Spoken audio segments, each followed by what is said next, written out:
आज का हमारा टॉपिक है 5 नंबर। टॉपिक का नाम है विजुअलाइजिंग द नेशन। इस टॉपिक में ना सवाल कैसे पूछता है ज़रा देखिएगा ध्यान से। सवाल यानी कि एक टॉपिक बनाया जा सकता है और सवाल भी पूछा जा सकता है।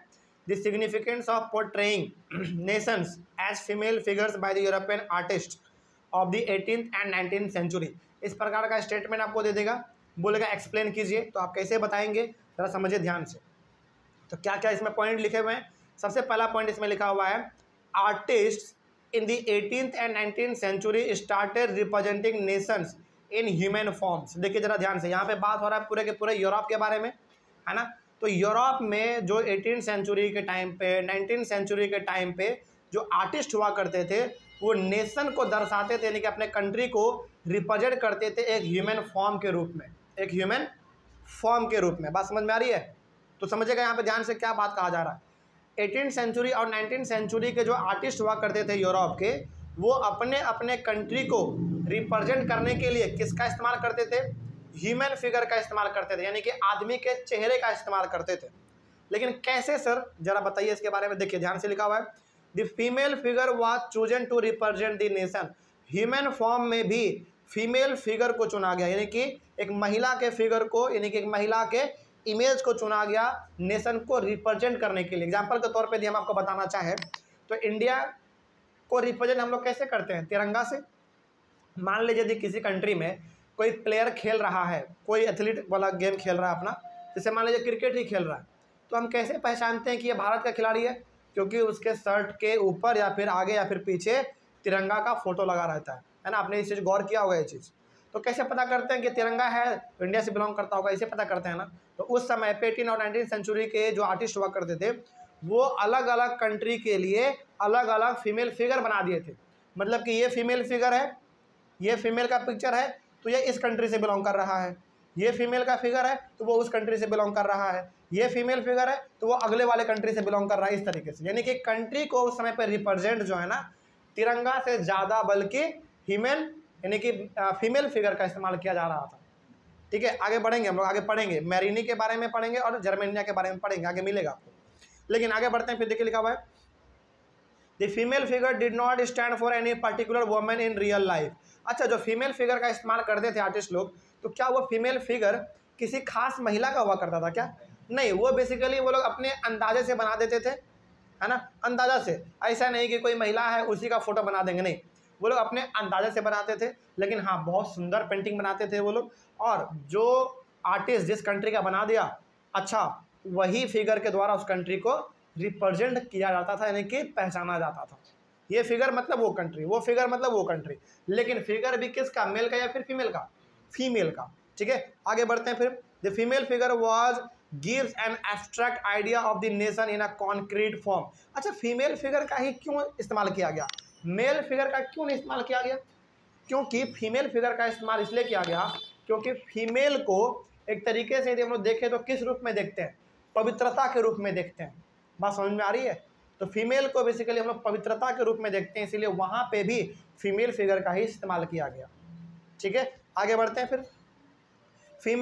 The female become an allegory of the nation. और फीमेल जो है एलिगोरी बन गई। एलिगोरी का मतलब क्या होता है सर, बताइए जरा ध्यान से। देखिए, when an abstract idea such as liberty, freedom, greed, etc. is expressed through a person or a thing is known as an allegory। इसका मतलब होता है कि जब आप किसी एक पर्टिकुलर आइडिया को, जैसे हो सकता है हमारा liberty, freedom, greed, happiness, sadness, इन सारे चीज़ों को यदि आप किसी फिगर के द्वारा रिप्रेजेंट करते हैं, किसी फिगर के द्वारा या फिर किसी पर्सन के द्वारा या फिर किसी चीज़ों के द्वारा रिप्रेजेंट करते हैं, तो वही हम लोग कहते हैं एलिगोरी। तो बताइए, यहाँ पे कंट्री को रिप्रेजेंट किया जा रहा है किससे? फीमेल फिगर से। तो फीमेल फिगर हमारा क्या हो गया? एक एलिगोरी हो गया। कोई दिक्कत इसमें? चलिए आगे बढ़ते हैं फिर। अब यहाँ पे आपको पढ़ने को मिलेगा 2 फीमेल फिगर के बारे में, यानी कि 2 फीमेल एलिगोरी के बारे में। पहला है हमारा मैरिनी। चलिए मैरिनी के बारे में पढ़ते हैं, जरा समझिएगा यहाँ पे ध्यान से। In France Marianne was a popular Christian name became a female allegory. यानी कि अच्छा, जैसे इंडिया में हम लोग देखते हैं ना कि एक आदमी का बहुत सारा नाम हो सकता है। मतलब कि आप ऐसे समझिए, इंडिया में क्या एक ही आदमी का नाम रोहन है? नहीं, बहुत सारे नाम का रोहन है। इसका मतलब कि इंडिया में रोहन नाम क्या है? फेमस है है कि नहीं। उसी प्रकार से मान लीजिए यदि हम लोग बात करें फीमेल का, तो इंडिया में ऐसे बहुत सारी लड़कियां हैं जिनका नाम नेहा है, प्रिया है, प्रियंका है, मौसमी है, मीनाक्षी है, बहुत सारे नेम है। मतलब ये सब नाम क्या है, पॉपुलर नाम है। बात समझ में आ रही है। उसी प्रकार से फ्रांस में मैरिनी जो था ना, एक पॉपुलर क्रिश्चियन नेम है, और मैरिनी को ही एक प्रकार से क्या बना दिया गया, वहाँ का फीमेल एलिगोरी बना दिया गया। यानी कि जो डायग्राम, यानी कि जो पिक्चर वहाँ के आर्टिस्ट बनाए थे, उनका नाम क्या रखा दिया, मैरिनी नाम रखा दिया गया। अब इसका मतलब ये नहीं समझिएगा कि मैरिनी किसी एक लड़की का नाम ही वहाँ पे रखा दिया गया जो कि एक्चुअली एग्जिस्ट करता था, नहीं। उन्होंने अपना पिक्चर बनाया और उस पिक्चर का नाम उन्होंने मैरिनी नाम रख दिया। क्यों रख दिया, क्योंकि फ्रांस का मैरिनी जो था वो एक पॉपुलर नाम था। ठीक है, ये बात हो रहा है फिलहाल फ्रांस का। आगे बढ़ते हैं, फिर मैरिनी के बारे में और लिखा हुआ है, हर characteristics they are drawn from those of liberty and the republic, the red cap, the tricolour and the cockade. अब जरा समझिए यहाँ पे ध्यान से, मैरिनी को किस प्रकार से दर्शाया गया आर्टिस्ट के द्वारा। वो दर्शाया गया है कि रेड कैप पहनी है वो, उनके पास ट्राई कलर है, और वो कॉकेड उसके पास अपना है। कॉकेड का मतलब क्या होता है वो हमको आप समझाते हैं, जरा समझिएगा ध्यान से। कॉकेड का मतलब यहाँ पे एक तरीके से आप कह सकते हैं कि उनके पास एक मुखौटा है, मतलब कि एक प्रकार से उसके पास उसका एक मुकुट है, उसको आप कॉकेड कह सकते हैं। ठीक है, यानी कि मैरिनी का यहाँ पे कैरेक्टरिस्टिक्स बताया गया है।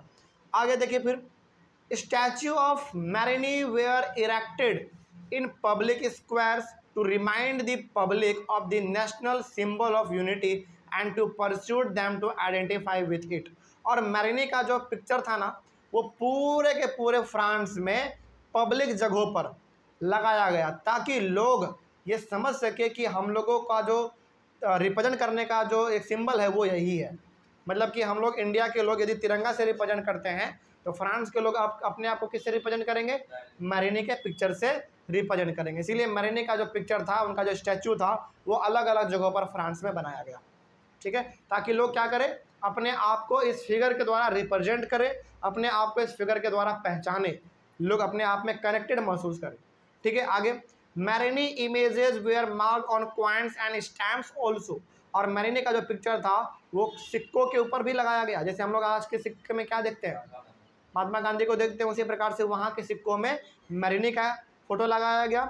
और स्टैम्प में भी, यानी कि कॉइन और स्टैम्प में पूरी तरीके से मैरिनी का फोटो लगाया गया, ताकि लोग पूरी तरीके से अपने आप को रिप्रेजेंट किसके थ्रू करें, मैरिनी के थ्रू करें। तो दिक्कत इसमें, अब फ्रांस के लोग जहाँ भी जाते थे तो अपने टी शर्ट के, जैसे मान लीजिए खिलाड़ी है कोई फ्रांस का, बाहर खेलने के लिए जा रहा है, उसके टी शर्ट के पीछे या फिर आगे में मैरिनी का फोटो लगा रहता था, जिसको लोग देख के समझ आते थे कि अच्छा मैरिनी का फोटो मतलब कि ये फ्रांस से बिलोंग कर रहा है। ठीक है, चलिए कोई दिक्कत इसमें। आगे बढ़ते हैं। उसके बाद है जर्मेनिया के बारे में, देखिए ध्यान से। In Germania become a female allegory. अब यहाँ पे बात हो रहा है जर्मनी का।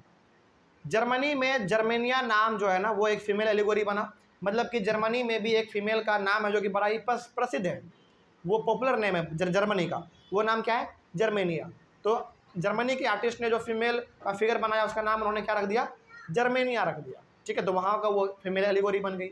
अब जो जर्मनी के लोग हैं वो अपने आप को कैसे आइडेंटिफाई करेंगे, जर्मेनिया के थ्रू आइडेंटिफाई करेंगे।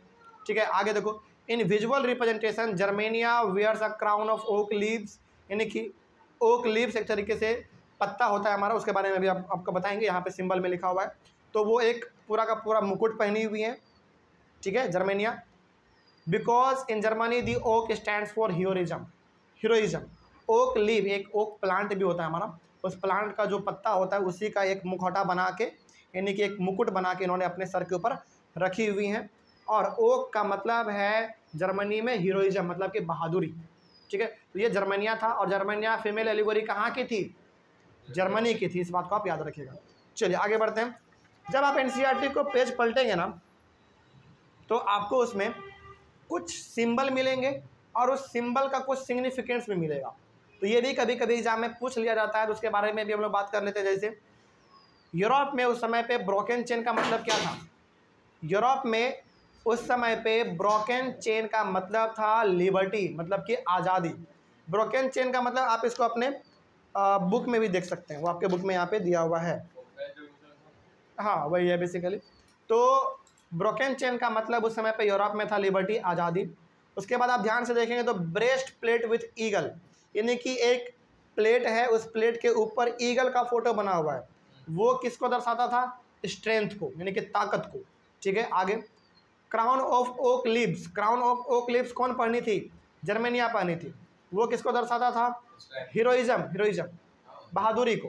ठीक है, आगे स्वॉर्ड, स्वॉर्ड मतलब तलवार, तलवार किसको दर्शाता था?